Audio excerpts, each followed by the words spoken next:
Good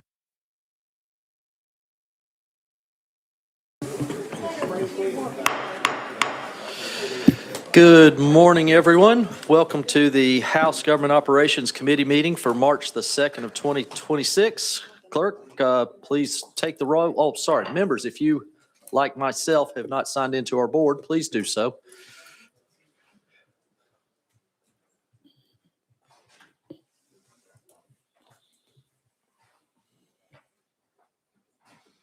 All right, and when we got that part out of the way, clerk, take the roll, please. Or open the board for the roll. Thank you. Everybody clocked in? All right, Mr. Clerk, take the vote, or take the roll. Mr. Chairman, you have 9 members present. You have a quorum. Thank you for that. Before we begin business, are there any personal orders or announcements this morning? All right, seeing none. Before we get underway, item number 7, House Bill 1443 has been rolled 1 week. Item 10, House Bill 1901 has been taken off notice.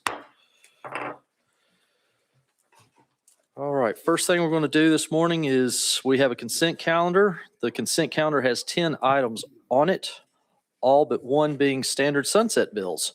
The last item on the consent calendar, House Bill 1623, is just putting 3 entities that were created last year into the sunset cycle to be reviewed by us here in Government Operations. All right, if you had time to take a look at the consent calendar, let's see, we've not received any objections since you first saw it last week. If there are any, last chance. We have a motion. Do I have a second? We have a motion and a second for positive recommendation on the consent calendar. Mr. Clerk, you want to open up the board for us?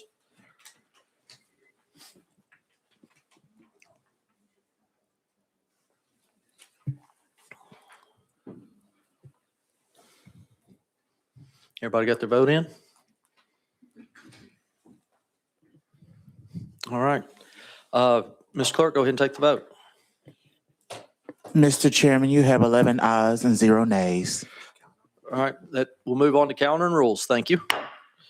All right. Up first, item number 1, House Bill 1631. Motion. We got a motion. We got a motion and a second, and looks like we got Chairman Boyd. You do that what you wish. If you want to turn it back our way, feel free. How about that, Mr. Chairman? We like it. Thank you very much, sir. And you are recognized on your bill. Thank you, Mr. Chairman. Committee members, House Bill 1631 deals with Tennessee State Fair. It deletes the section referencing Tennessee State Fair and Exposition Commission, replaces it with Tennessee Agricultural Fair and Livestock Show Act. It also makes a few minor changes to the merit program, and that's about all it does, Mr. Chairman. I'll take any questions. All right, thank you for that explanation. Members, do we have any questions for our sponsor? Chairman Clemens, you're recognized. Thank you, Mr. Chairman. So a few years ago, when there's a big to-do about the city of Nashville and the State Fair and the State Fairgrounds, and they went and created this other State Fair Commission, duplicating most of what was already being done because they said that was really necessary to save the State Fair. So what has changed between then and now, and what's the need for this new commission as opposed to the one that they just passed about 14 years ago? You recognize? Thank you, Mr. Chairman. So there was a comptroller audit finding in the last audit that they did, and it was found that something was going to have to be changed. And so the Tennessee State Fair and Exposition Commission had a member that was both affiliated with Wilson County Promotions and it was found that needed to be changed. And so as it's being reconstituted and renamed, it will now be under the Department of Agriculture. And so they will continue, as I know you're from Wilson County, they will continue to contract with someone. At this time, it is Wilson County Promotions. But what prompted this bill coming forward was a comptroller audit finding. Any follow-up, Chairman Clemens? Yeah, thank you, Mr. Chairman.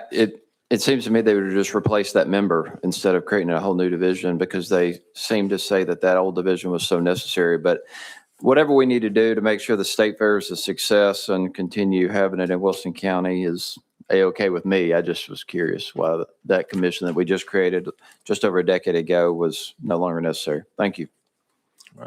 Members, any other questions for our sponsor? Seeing none.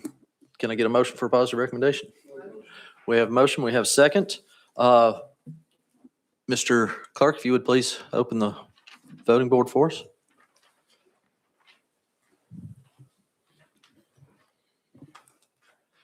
And Mr. Clark, take the vote. Mr. Chairman, you have 12 ayes and 0 nays. All right, thank you for that. Bill moves on to Finance, Ways and Means. Thanks, sir. Thank you, Mr. Chairman, Committee. Next up, we have item number 2, House Bill 1496 by Chairman Moon. We have a motion and a second. Sir, you are recognized when you are ready. Thank you, Mr. Chairman and members. This bill comes from the Secretary of State. It eliminates personal information of board members from a publication required under the Open Appointments Act. The act requires boards and commissions to provide an address and phone number for its members. What this bill does, it still requires the compilation of that information, but during the publication, it would keep the home address and the phone number of that member of that agency or commission confidential. That's what the bill does. Thank you for that explanation. Do we have any questions? Representative McKenzie, you're recognized, sir. Thank you, Mr. Chair. And to the sponsor, I definitely understand the logic and rationale behind that. So how would, say, for whatever agency that the board members representing, how would you suggest then, if it's not a public information, when they can reach out and send them an email, send them a snail mail or give them a call, how would they communicate with those boards? You're and recognized. board members? Thank you, Mr. Chairman.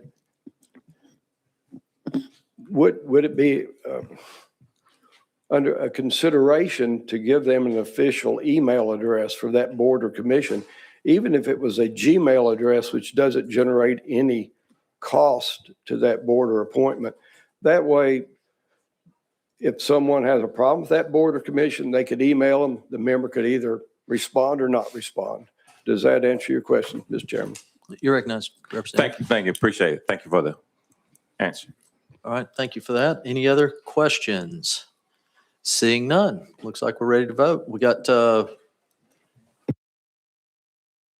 right, yeah, we're ready to vote. Mr. Clark, if you would, please open up the board for us. Go ahead and register your vote, members. Has everybody voted? Anybody wishing to change a vote? Mr. Clark, take the vote. Mr. Chairman, you have 10 ayes and 2 nays. Thank you for that. That will move out to calendar and rules. Next up, we have item number 3 by Representative Martin. We have a motion and a second. You are recognized, Representative, on House Bill 406. Thank you, Chairman and Committee. This bill ensures children and young adults aged 21 and under have access to medically appropriate prosthetic and custom orthotic devices through private insurance plans without discrimination or arbitrary cover limits. Why this matters is children's grow, prosthetic needs change. Currently, basic insurance will cover just their most basic necessity of the device, oftentimes denying activities of daily living devices such as running, swimming, showering activities for those children. So that's what this bill does, and I stand ready for questions. Pretty simple explanation. Members, do we have any questions? I'm seeing none. This always pains me to do this. This is an insurance mandate, correct? This would be considered a mandate, yes, sir. Okay, that I've gone on record in the past, just pointing out every time that we do something like this, we add just a little bit more to everybody's healthcare cost, and just wanted to get that out there for everybody. All right, any other questions, observations? Seeing none, looks like we're ready to vote. Mr. Clark, open the board, please.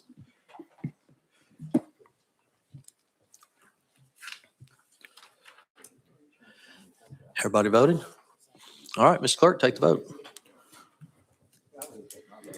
Mr. Chairman, you have 13 ayes and 0 nays.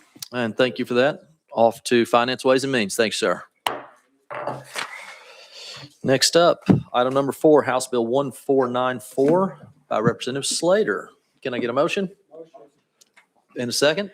we have a motion and a second. Representative, you are recognized, sir. Thank you, Mr. Chairman, and thank you, committee. This legislation establishes a franchise and excise tax credit of up to $5,000 for a business when contributing to an eligible charitable organization. Such organizations are deemed eligible by submitting an annual application to the Governor's Office of Faith-Based and Community Initiatives. The eligibility list is limited to 10 organizations annually. And I stand ready for questions. All right, thank you for that explanation. Representative Renault, you're recognized. Thank you, Mr. Chairman. I'm just curious, for these businesses that would be getting this tax credit, is there any reason why they couldn't contribute directly to these organizations and still get a tax credit? You're recognized, sir.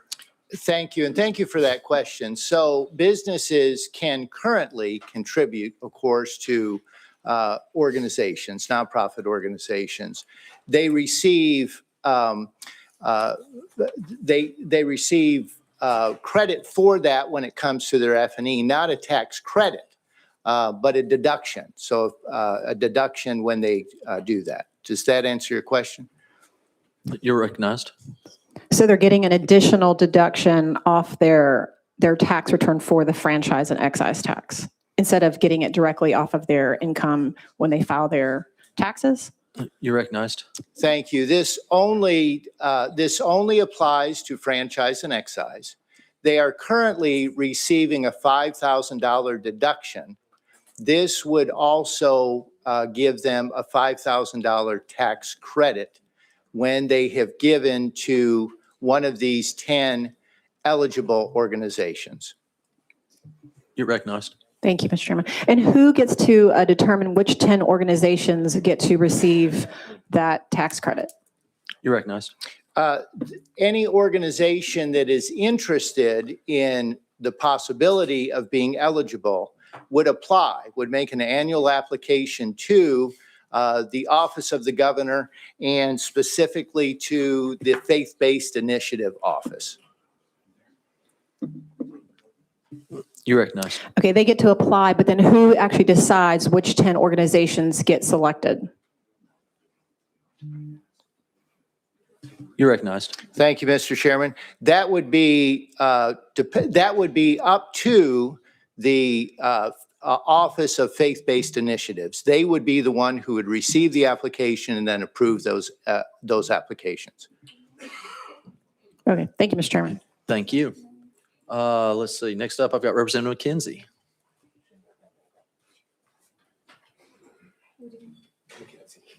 McKenzie, you there? Yeah, oh, waiting on the light. Oh, sorry. Thank you, Mr. Chair. I have some concerns with this piece of legislation. I guess we have 501c3 entities for a reason, and they get a, significant credit for that. We're already dealing with a budget that's extremely tight. And we just gave franchise and excise tax breaks to our businesses. And then these applications are going to go into a magic hole, and the happy 10 come out with no real accountability as to how those 10 were chosen, how they were vetted, what set their application apart per this legislation. I mean, honestly, can't you see 5 to 10 years from now, this being a scandal and it being just right with accusations? I mean, this, I understand the logic behind it to a point, but to basically say, everybody apply and we're just going to give you 10 names at the end of it is a problem. And you're going to get this extra bonus on top of it. I mean, there's going to be connections between the faith-based organization and the business. And so if a business has a person that goes to this church who has an arm that's doing the work, great work, there's going to be all sorts of problems coming from this. I think we need to think about this up front and say, as written, this might not be the best thing for us to move forward as a state? How would you respond to that? Your reply, sir? Thank you, Mr. Chairman, and thank you for the question. I think the question had to do with accountability in large part. I hope I didn't misinterpret the question. First of all, the way that it would work is that a business would already have made a contribution to the organization, to the nonprofit. Let's just call it nonprofit. It would have to be, of course, an eligible nonprofit, which is determined by the Faith-Based Initiative Office in the governor's office, and it is limited to 10. But the business doesn't know yet, perhaps, whether or not the contribution is simply a tax deduction or a tax credit, depending on the time of the contribution. I don't know if that answered your question, Mr. Chairman. Representative McKenzie, if you could make this your last one. I still got a few other people on this Absolutely. questions. Thank you, sir. Thank you, Mr. Chairman. Not really, but my last concern is why not just make them 501c3s or 501c fill in the blank? They've already been vetted. That application process is extremely inclusive, and churches form these organizations all the time. I'm assuming, and other faith-based organizations do as well. So why usurp that process and just say that the governor gets to determine whether this faith-based organization can get these funds or not? Thank you, Mr. Chair. All right. Yes, sir. Thank you. Next on our list, we've got Chairman Clemens. Thank you, Mr. Chairman. My problem with this is that you're leaving this up to the arbitrary discretion of the Governor's Office of Faith-Based and Community Initiatives, rather than the Department of Revenue, who would usually oversee tax issues such as this. For those who are paying attention, nobody in here knows what this office is doing. It's a 501c. It's a separate 501c3, separate and apart from the state, with a board unilaterally appointed by one individual. We have no record of what they're doing, how they're spending their money. They produce an annual report to call it a fiscal report is a bit of an exaggeration, but therein lies the problem. We're going to allow certain handpicked institutions or organizations to get tax relief based on the decision of board meetings that we don't even have the minutes of. We don't know who these individuals are, what they're doing, why they're deciding this.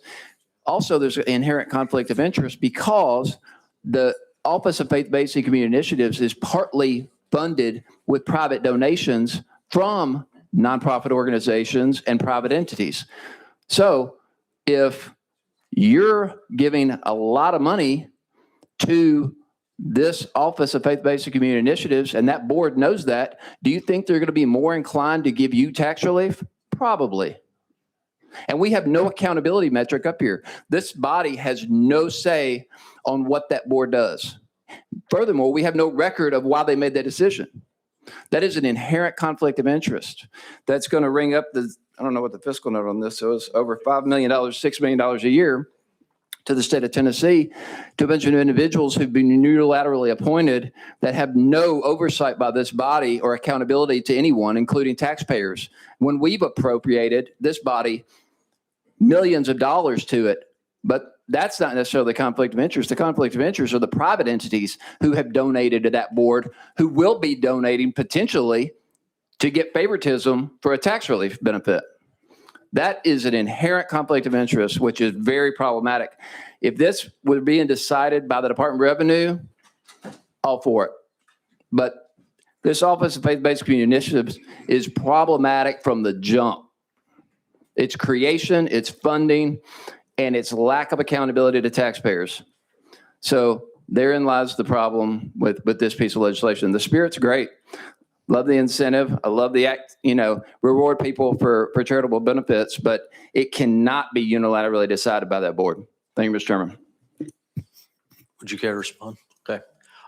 Next up, I've got Representative Fritz. Thank you, Mr. Chairman. Thank you for the bill. I appreciate the spirit of trying to reduce taxation. I think that's a good thing. I think we overcollect now in many ways. And so I appreciate you carrying that. I just have a couple quick questions for you. I looked, I couldn't find it in either the legal summary or the bill. Is there a citizenship requirement to be eligible? You recognize, sir. There is not in the bill a citizenship requirement. No. You recognized. And just one other question, sponsor, and this one goes back to some of the lessons learned, I think we learned from Minnesota, that the people of the state of Minnesota allowed too much access to just the executive department, and we saw $9 billion in fraud take place. And so that raises my concerns with this bill.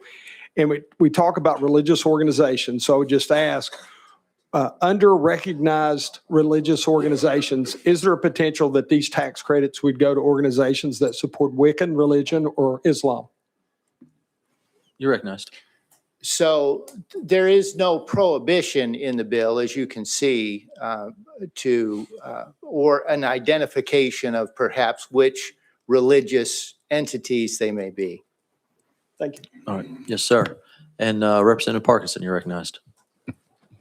Thank you, Mr. Chair, and thank you, for what you're doing. I do have just some concerns about it.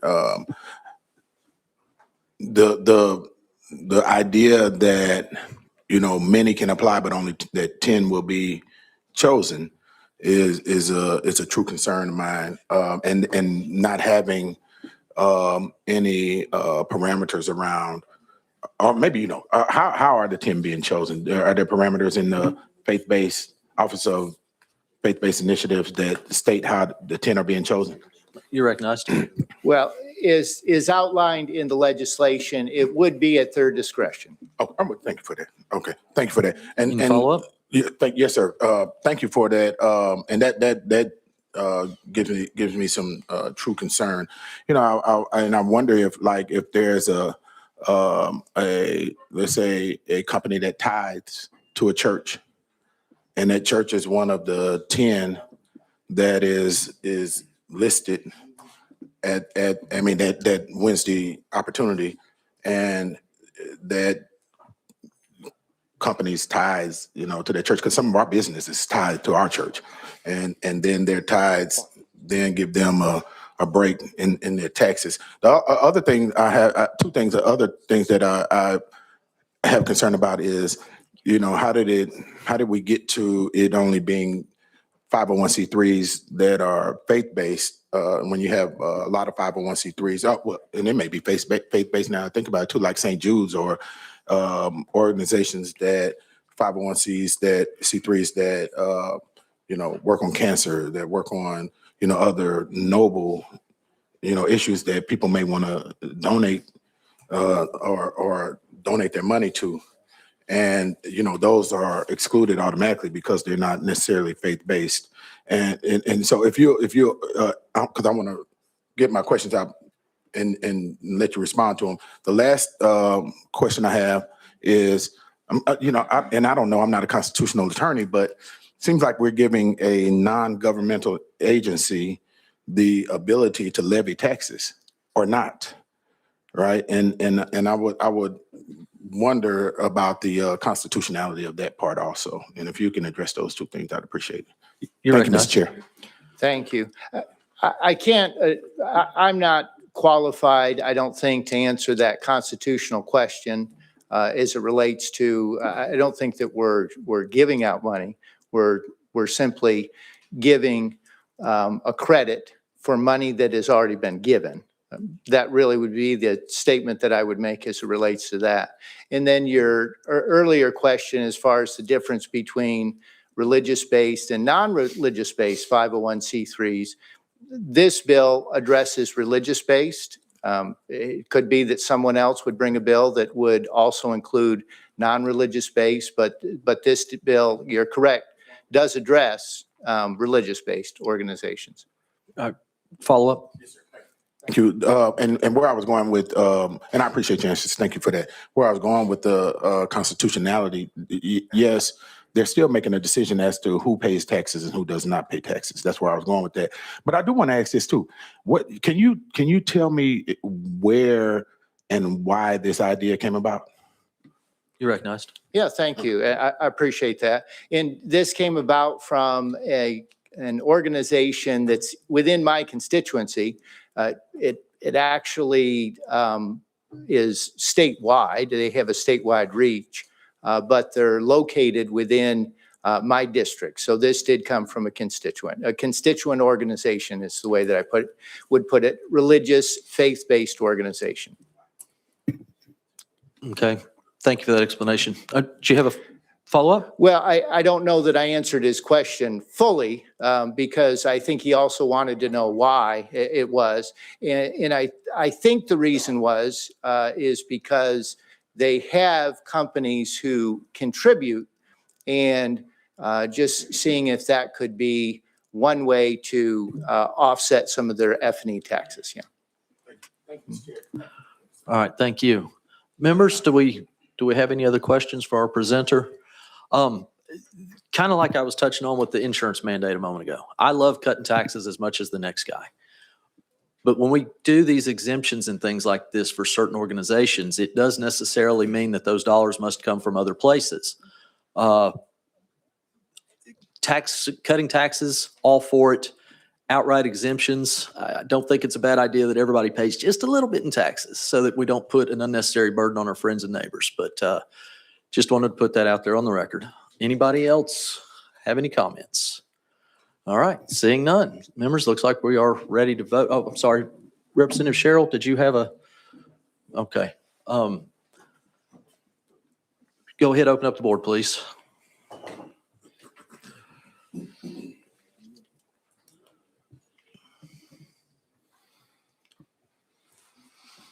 All right, anybody wish to change a vote? Seeing none. Mr. Clerk, please take the vote. Mr. Chairman, you have 4 ayes, 8 nays, and 1 present not voting.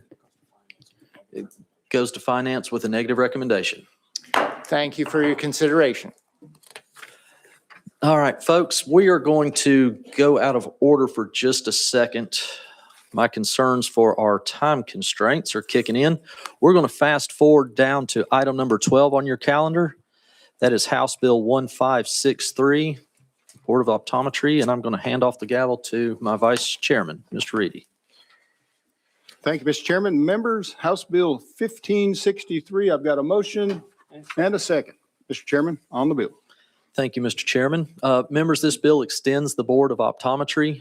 They had their sunset hearing December the 16th of 2025, where an audit was reviewed, and this 5-year recommendation was given. Their audit contained 1 finding and 1 observation. We have representatives of the boards with us if members have any questions for them. Otherwise, I would just ask for your support on the bill. With that, members, would we like to hear from the Board of Optometry? The question has been called on the bill. Clerk, please open the board for the vote.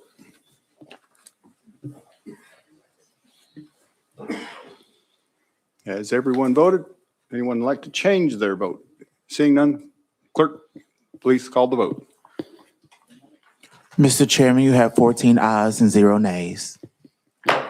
Bill moves out to calendar and rules. Mr. Chairman, the gavel is yours at this Thank you, time. Chairman Reedy. Appreciate that. We're back in line now. Item number 5, House Bill 1478 by Representative Hale. Motion.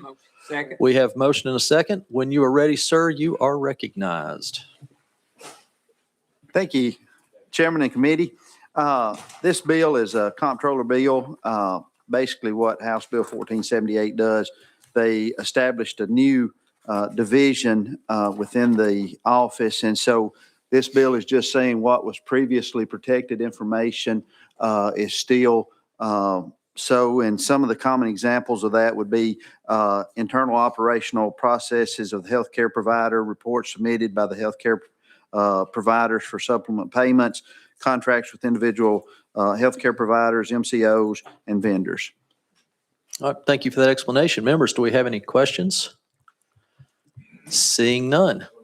Well, the question's been called. Mr. Clerk, open the board, please.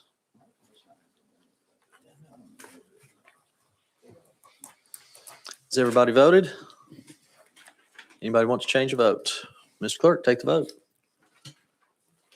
Mr. Chairman, you have 14 ayes and 0 nays. Thank you very much, and you're on to calendar and rules. Next up, item number 6, House Bill 2255 by Representative Wright. We have a motion and a second. It looks like we also have an amendment that might need to be added. Thank you, Mr. Chairman and committee. Yes, there are 2 amendments. The most recent, I believe, to be 013987. We have motion on the amendment. Questions on the amendment? We're voting on the amendment. Everyone in favor of adding the amendment to the bill indicate by saying aye. Any opposed? Ayes have it. We are properly amended. You are recognized, sir. Thank you, Mr. Chairman. This bill is an administration bill. It's designed to make commission appointments on the boards that are in Tennessee in line with each other a little bit more than they are right now. There are 8 sections of this bill, and the normally added little refrain is that vacancies will be filled. There are a couple of other points in here. One on the where do the appointments come from? On the Tennessee Local Development Authority, that designees can attend those meetings in place of the governor, the secretary of state, the comptroller, the treasury, and finance. And the other one deals with Tennessee Forestry, Fisheries, and Wildlife, or the last 3, adds that vacancies will be appointed. And if vacancies are appointed when the legislature's not in session, that those appointments will last until 90 days into the next session. I guess they could either be made permanent or they can lie on the table and become permanent. So with that, I would like for your consideration and approval. Thank you for that explanation. Representative Fritz, you're recognized, sir. Thank you, Mr. Chairman. Thank you, sponsor, for the bill. I agree with most all of it. The last sentence in the committee analysis says, lastly, this amendment removes the General Assembly approval process for House and Senate Speaker appointments to the Tennessee Fish and Wildlife Commission. And so most everybody I talk to want approvals. I won't be able to support the bill. Is that the case? Does it remove that? You recognized. That's correct. As you read, that's correct. Any follow-ups? All right. Any other questions from the members? Seeing none.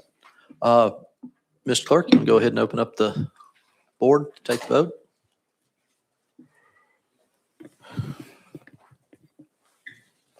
Has every member voted? Any member wish to change their vote? Seeing none, Mr. Clerk, take the vote. Mr. Chairman, you have 13 ayes and 1 nay. Thank you for that. Rule moves out to Calendar and Rules. Thank you, sir. Thank you, Mr. Chairman and committee. Next on our list, item 7 has been rolled 1 week. That takes us to item number 8, House Bill 1695 by Representative Barrett. We have motion and a second. You are recognized on your bill, sir. Thank you, Mr. Chairman, members of the committee. House Bill 1695 creates the Tennessee Strategic Bitcoin Reserve by authorizing the state treasurer to invest certain reserve funds into Bitcoin for purposes of diversification of our investments. And Mr. Chairman, we do have folks here to testify. So if the committee would like to entertain that testimony first, then we can get into the bill. Members, anybody want to go out of session for a few minutes, talk about Bitcoin? All right, we're going to take this opportunity. We're going to go out of session. Folks, if you would, come on down.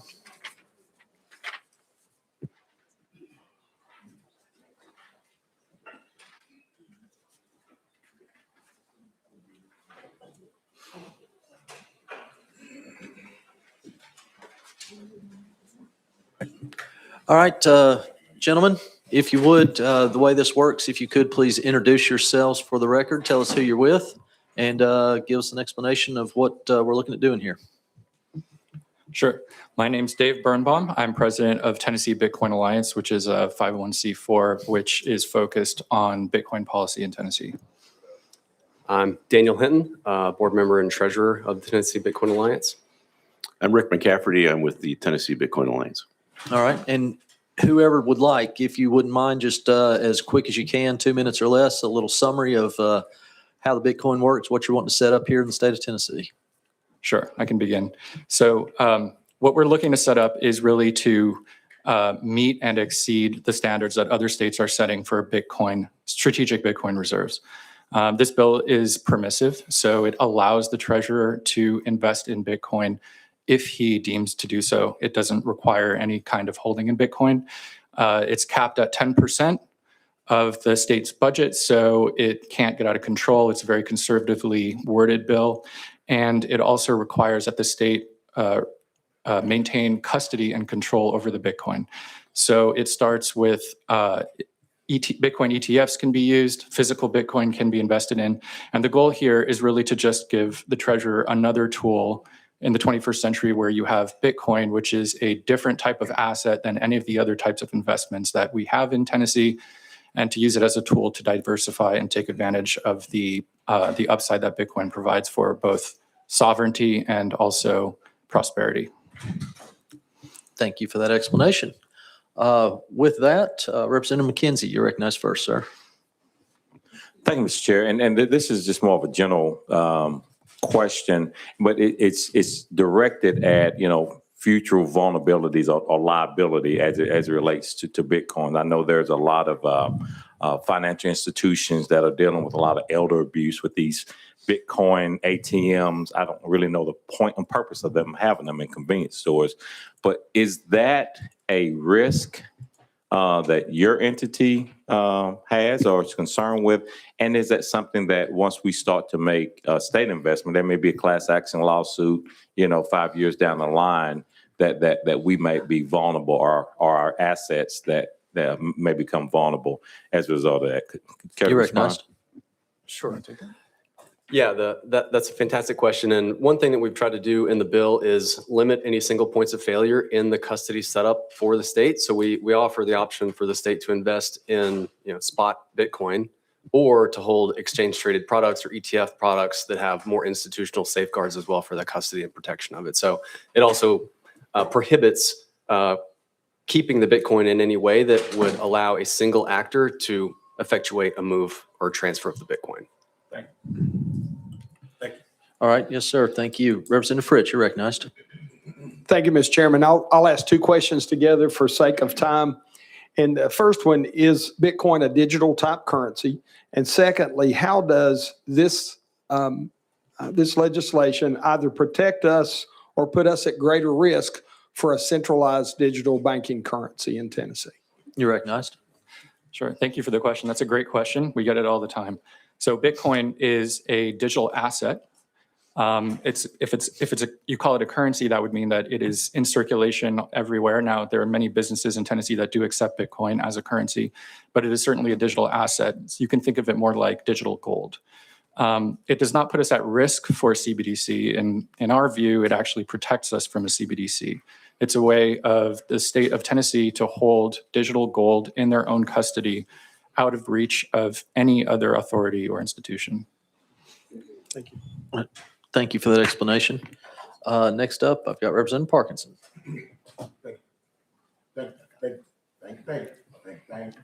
I'm still thinking. First of all, thank y'all for being here. For the layman, can you walk us through what the heck Bitcoin is, how it came about, and what is backing it? Where's the value? It's a digital gold, which means it's virtual, right? It doesn't, so it's virtual.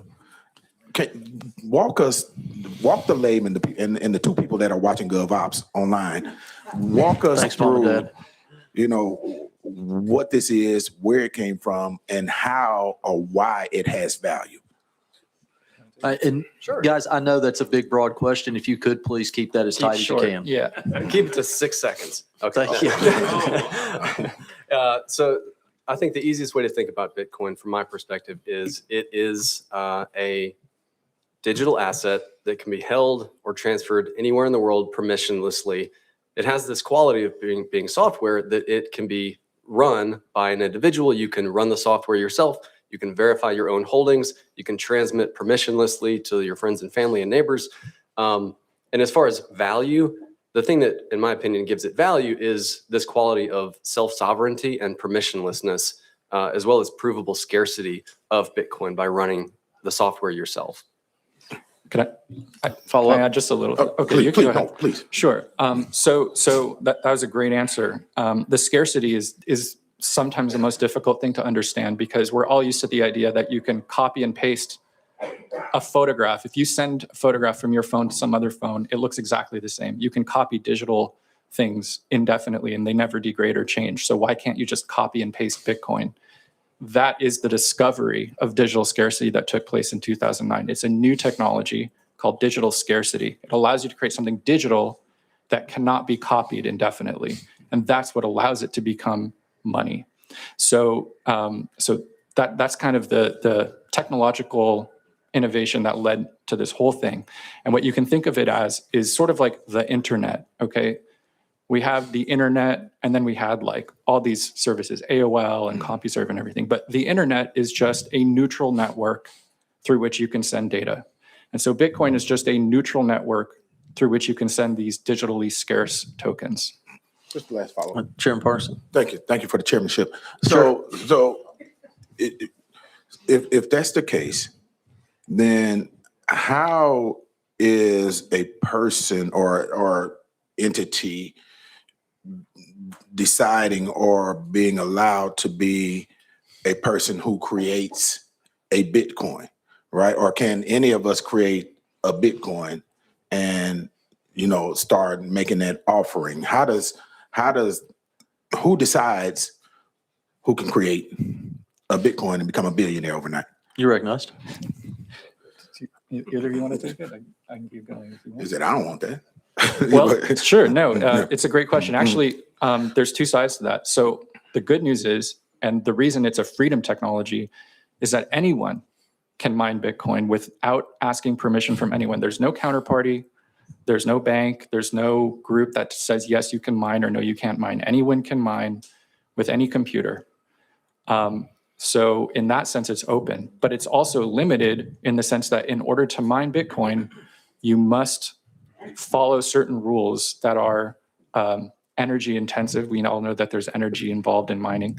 And so that's what creates the scarcity. You can't just mine Bitcoin indefinitely just because you want to. The network enforces certain rules and prevents Bitcoin from entering the economy in too quickly. That was not the most clear. Do you want to take it? It's there are rules that are enforced in the system, the same way that there are rules about how you transact, how you pull up a web page on the internet. And the Bitcoin system as a protocol enforces certain rules about the supply and the timing of when new issuance is released into the economy. Okay. Thank you, Mr. Chair. I'll get with you guys offline. I didn't want to tie the committee's time up. Thank you, Mr. Chair, but that was good. Thank you. Yes, sir. Thank you. Next up, I've got Representative Glenn. Thank you, Mr. Chairman, and thank you, gentlemen, for being here. If I'd have bought Bitcoin when my son told me to, when it was $300, I definitely wouldn't be sitting here right now. But here's my two questions. I'd be somewhere not here though.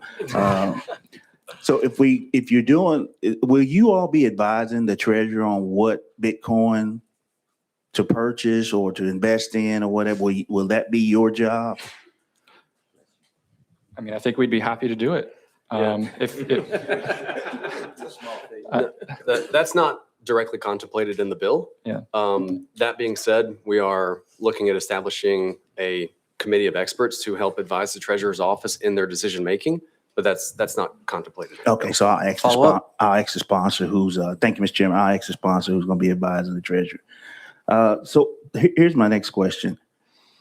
You all are obviously Bitcoin experts. What matrix do you use when advising someone on what Bitcoin, why this Bitcoin? How do you know it's not, fake? We remember the Hak Chu girl who had she did. She had a Bitcoin and it turned out to be a fake. So, I mean, what matrix do you use to make sure that doesn't happen? Well, that's actually a great question because I think there's a lot of confusion about Bitcoin and other cryptocurrencies. So what she was doing was creating her own cryptocurrency. So there are thousands and thousands of different cryptocurrencies, and all of them have, various levels of, I suppose, relevance and legality even, right? I mean, a lot of them are real tools that people use. They have a board, it's a company, it has a marketing team, they're trying to convince you to go buy it.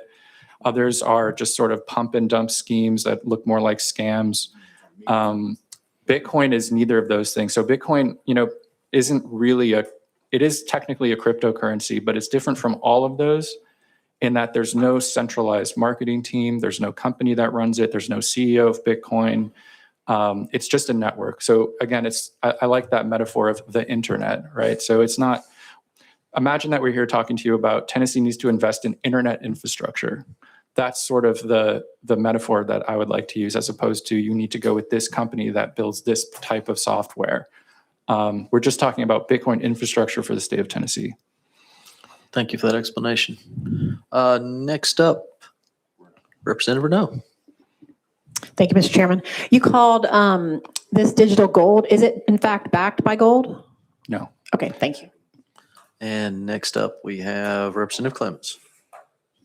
Thank you, Mr. Chairman. I guess my biggest concerns with this are Bitcoin is most commonly defined by price volatility, high energy consumption, regulatory uncertainty, lack of consumer protections, most commonly. And I know there's responses to all those things, but what about the security threats from quantum computing that are present today?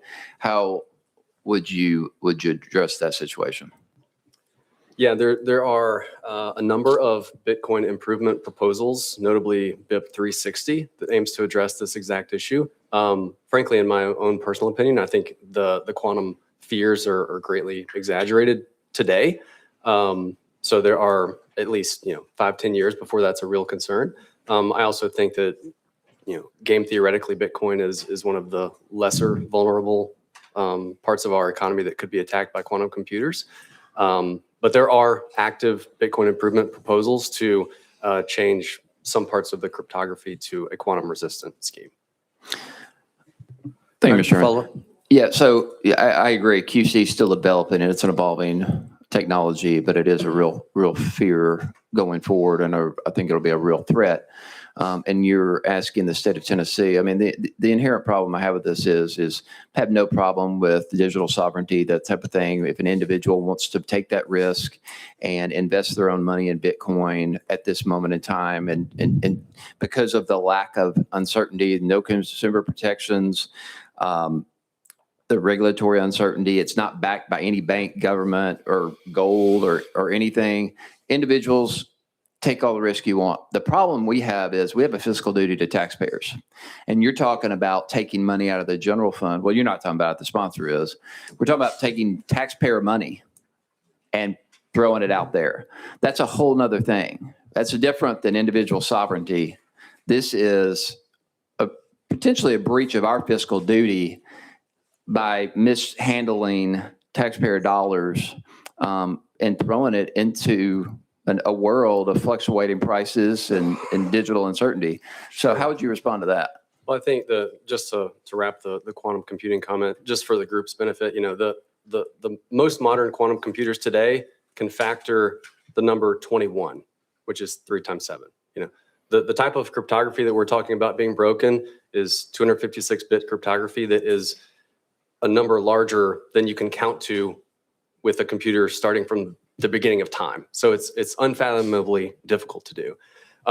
Notably on the bill, the bill does not require the Treasurer's Office to invest any funds. It merely enables them to do so if they internally make the decision to do so.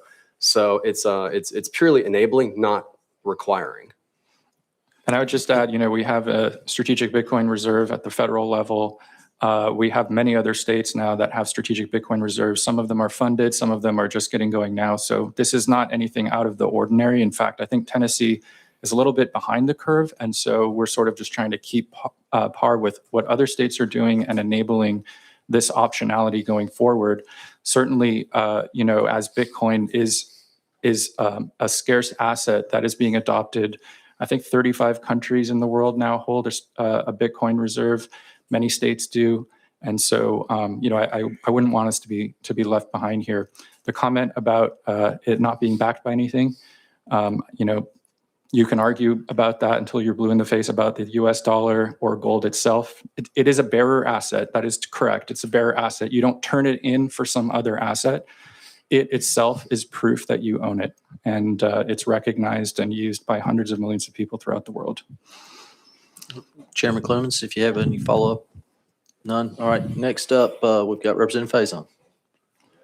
Thank you, Mr. Chair. Mr. Chair, I have several questions. Permission to kind of go Sure. back and forth on them. All right, gentlemen, good to see y'all. My first question is does this bill as written right now give the treasurer the ability to just purchase cryptocurrency, or is it specifically only for Bitcoin? Specifically only Bitcoin. Okay. Have you found any place currently in the TCA that says the treasurer doesn't have the authority already to purchase Bitcoin? I've not seen that, no. We could transfer to legal if you want to, but I just texted the treasurer and asked him, does he have authority? And he said, Jeremy, there's nothing precluding me from purchasing Bitcoin. Another concern I'd love for y'all to address is we in Tennessee, unlike many other states, have a AAA bond rating. It's something we're very proud for. That gives us the ability to leverage money to do big projects. It makes our state really well. The way this bill is written, and I don't know if this is the sponsor intent or not, but the way it's written, it gives access to the rainy day fund for our treasurer to purchase cryptocurrency. So when bond rating agencies see that's just a monstrous red flag to bond rating agencies. This committee isn't going to stop this bill. We don't have the ability to stop this bill. It's going to go to finance. However, you gentlemen need to know that before you get to finance. That's a situation. And then finally, y'all said this is up to the treasurer and it's permissive, but there's a substantial fiscal note on this, and it doesn't say a possible. I mean, that is the fiscal note. So it feels like to me there's something in the bill that is mandating our treasurer to do something when you have a fiscal note that's of that sizable amount. Any response? Yeah, several there. I think one thing to note with the treasurer possibly being able to buy Bitcoin today is one really important and strong thing in the bill is the custody standards that are established throughout the bill, accompanying the fiscal note as well. And this is something that our group and myself included have a lot of experience in and best practices for Bitcoin custody. And this is something that if this were to go poorly, it would most likely be from custody concerns, right? So enshrining those in law would be a really big step forward outside of just holding the asset itself. On the fiscal note, we think that there will be some fiscal cost in custodying the Bitcoin, but I think there is room for improvement in the note. Can I just echo a couple of things there? So that's a really good point. So your point about the treasurer thinking that he can buy Bitcoin today. Well, where are the safeguards around custody? There are Bitcoin hacks all the time. There are failed firms. We remember FTX and how traumatic that was. You can do this wrong. And so we've put together a plan that protects, if the treasurer does this, there's a requirement that it's done safely and securely. And could you make this last one, please? Yes, sir. Right now, Tennessee's ran well, and we have an excellent treasurer that we all trust. We call him the treasurer. We don't know what's going to happen next in our life. Full disclosure, it gives me great consternation the thought that a treasurer future from now has unfettered access to our rainy day fund and can use that and Bitcoin. So but it's not unfettered, right? It's actually fettered. That's what this law does. It fetters it. It makes it maximum 10%. The 10% of that must be held physically by the state. And we hope that grows over time, but that's a very strong requirement here, and only 5% per year added to it. So there's that's a substantial amount of money, sir. Sure. And you're wanting the state to create a wallet. For those of y'all who don't know what that means, that if you have a Bitcoin, you have to have everything it's called a wallet to have them. It's a big deal. Before you get to finance, I would encourage you to put some more safeguards on. And we're proud of our rainy day fund, and we don't want AAA bond rating to be impacted by that. Thank you, Mr. Chair. All right, thank you. Representative Friss, did you have a quick follow-up? No? Okay. Members, do we have any other questions? And everybody else got a word in. I'm just as long time tested as gold is. I'm a fan, at least with the American dollar. I know fiat currency is a term that's used widely. At least we still know we've got 300-something thousand people that are potential taxpayers to help secure that dollar bond. I'm still not sold entirely on the long-term future of Bitcoin. It could be the greatest thing since sliced bread. But anyway, members, any other questions? Seeing none. All right, we're going to go back into session. Gentlemen, thank you for being here today. Representative Barrett, did you have anything to add?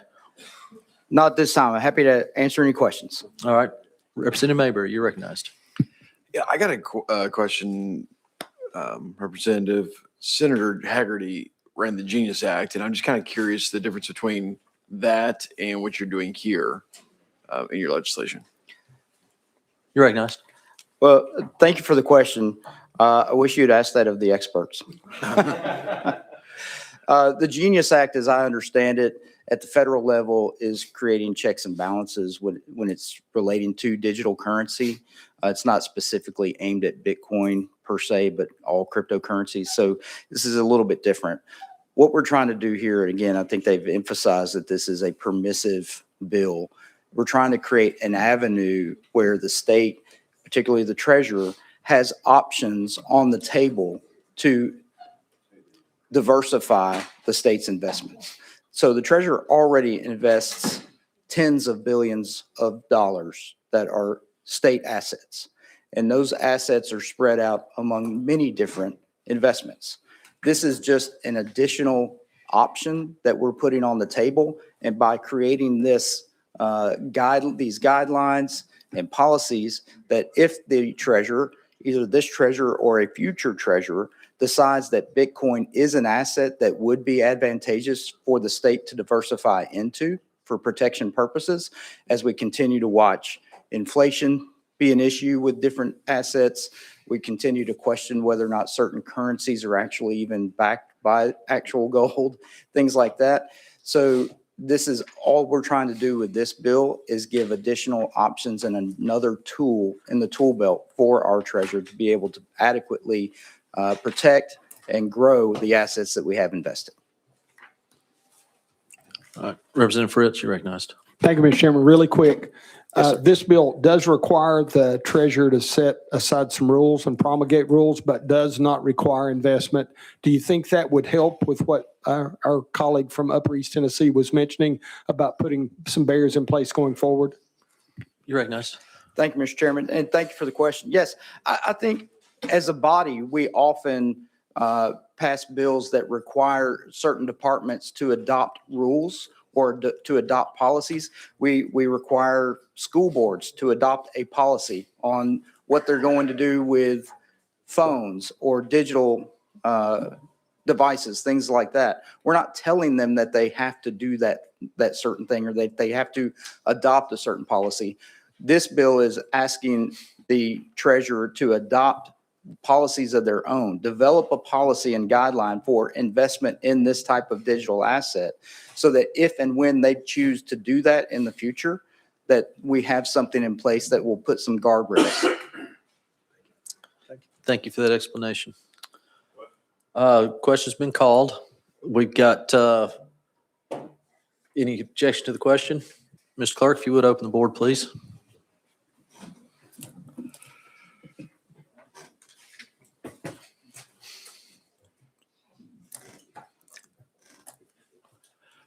Anybody wish to change a vote? All right, Mr. Clerk, take the vote, please. Mr. Chairman, you have 2 ayes and 10 nays. Thank you for that. You're going to move out to Finance, Ways and Means with negative recommendation. Thanks, sir. Members, we are out of time for today's segment, so we're going to go ahead and adjourn. Thank you.